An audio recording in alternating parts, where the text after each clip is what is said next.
Hey y'all, this is Sarah with Wildly Artistic Crochet, and this is Wildly Artistic Living on YouTube.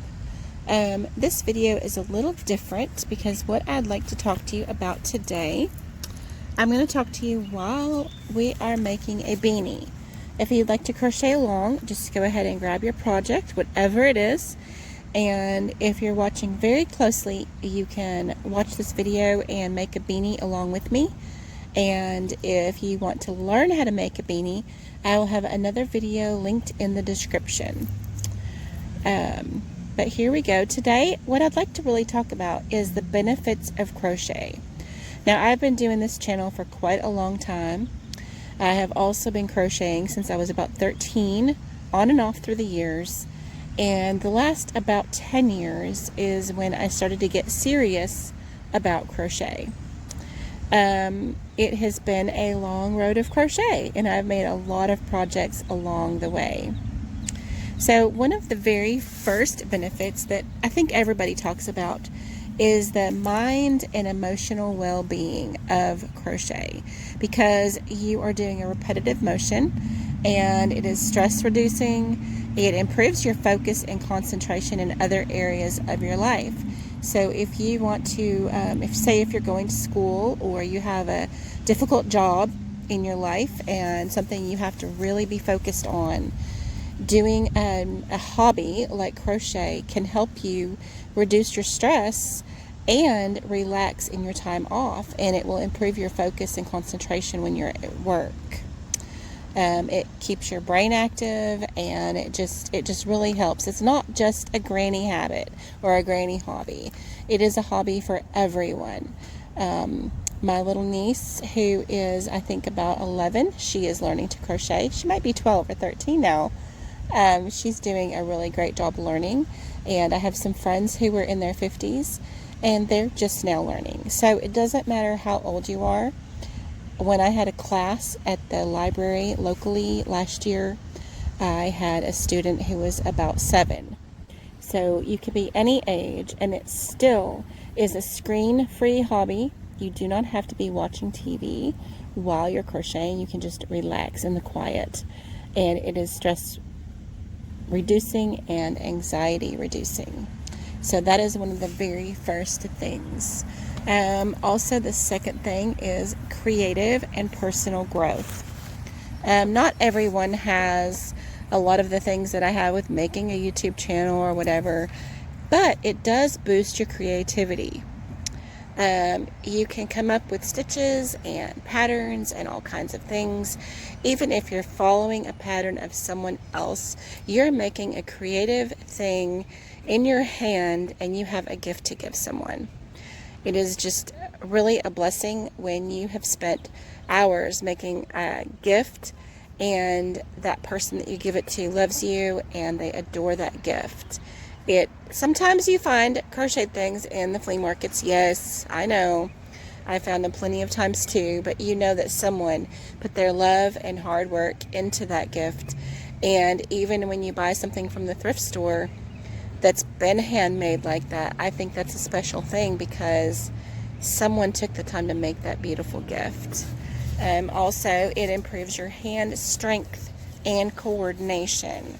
So this is something that you want to keep active through your older age, through your younger age, especially if someone, say, plays piano. You keep your fingers strong through this hobby of crochet, and it has nothing to do with the other thing that you're doing, but it will keep your hands strong, and that is a really good thing. And you're gripping the hook, and so your grip is very important in your older age. So it's also a hobby that's really great for as you're getting older. I think that's why a lot of people start doing it when they get older, is for the benefits in that area. So this hat is coming along. I love to donate hats every year, and this is actually my first beanie of the year. I've had a lot going on and things have changed in my life, and this is the first beanie I've made. So if you make beanies for donations, you can donate them through churches or ministries or homeless shelters or anything like that. And those people that are homeless or in a different country and a ministry group goes over to see them and deliver gifts. There's also shelter kids and other children's ministries that you can donate hats to, and they usually give those around Christmas time. I think Operation Christmas Child is another one you can donate hats to. So that is another reason I focus on the beanies, because they're very simple to make and a lot of people love them. They're very popular. You can make them all different colors and fabrics or fibers, and you can also donate them in all kinds of areas. Even the NICU, the newborn infant ICU, takes hats. You would have to make them of the softest materials, and I believe they only take cotton. You would have to call your local hospital to find that out. But that's the other thing, is connecting with others and donating each year. And connecting with others is another part of this, not just through YouTube, but local groups. Now we have a local group at a church that I've only been to once, and they get together and they make blankets for the bereaved. So when someone passes away in their community, they reach out and they have a handmade lap blanket or cuddle blanket to give to that person to remember their loved one. So that's really another benefit of crochet, is having things to donate and give. And if you hear outside sounds, I am recording today in town. I'm sitting here at a beautiful park with lots of trees, and I haven't seen a squirrel yet, which I expected to, but I haven't. But you can also hear cars going by, so hopefully there's no sirens or anything like that.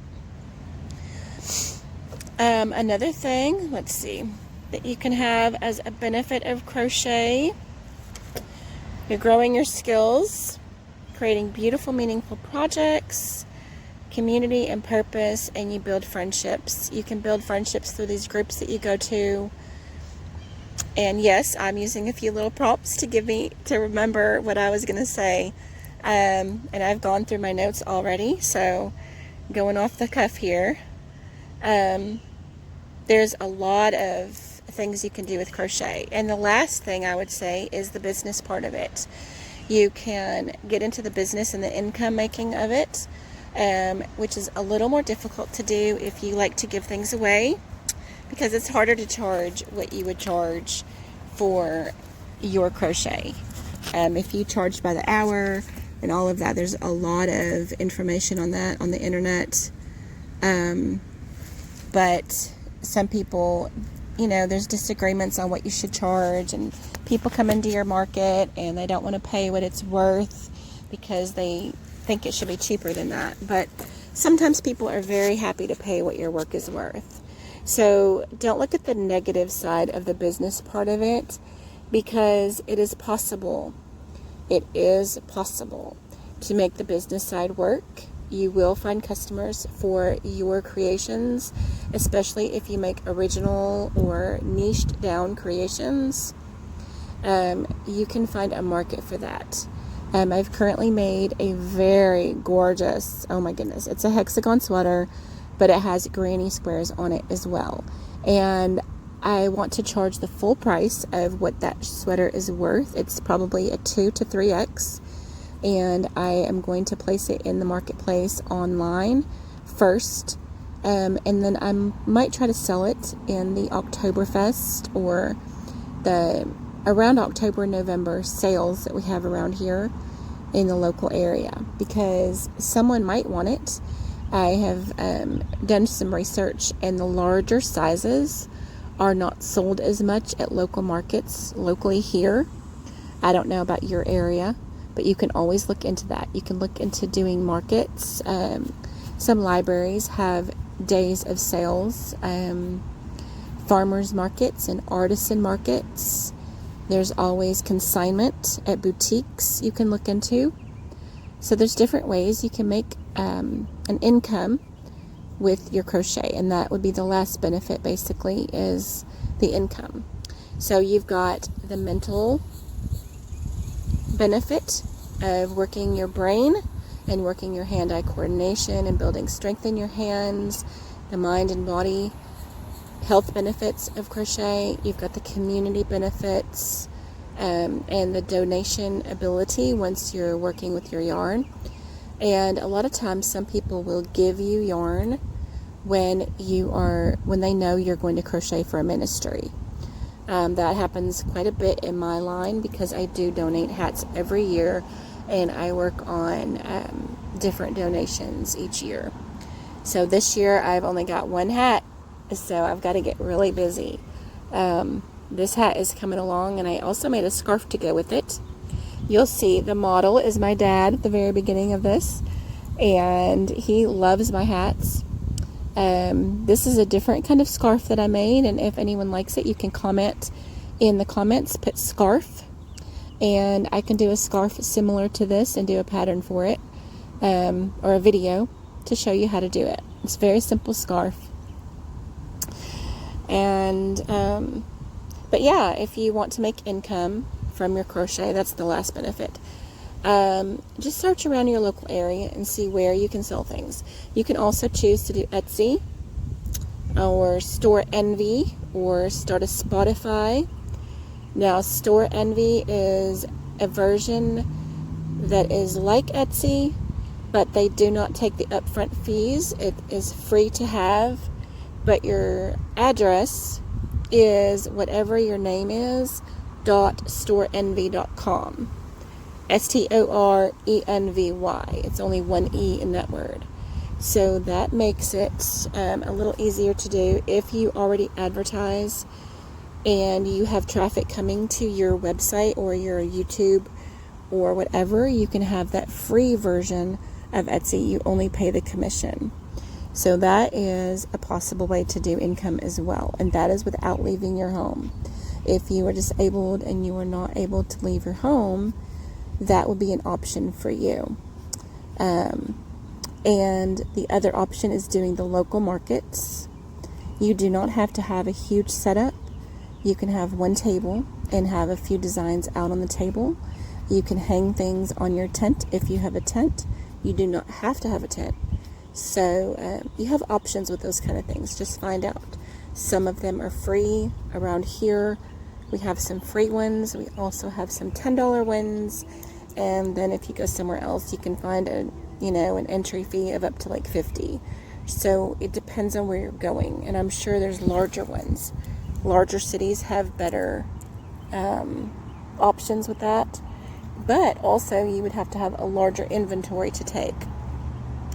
So just check into all your options if that is something you want to do with crochet. But the main benefits in my mind are the hand-eye coordination, the strength, the relaxation, the stress relief, and the anxiety control, because it does help your mental health to do crochet, and the community that you meet, the people that you get to see, and all of that. So, and today I'm recording this voice over out in this beautiful park, and I still haven't seen a squirrel, so I usually see squirrels here. It's just a beautiful place, and there's people walking and enjoying the beautiful outdoors today. It's very warm here, so I just wanted to get on here and do a different kind of video today. I hope you'll have enjoyed this. I know I practically talked constantly, but I still didn't show my face, so maybe next time I will. We've had a lot of changes go on, and my little recording studio that I made last time on a video that I showed you is no longer in place, so we're making some more changes. So that's all good, and I will be back with another video very soon.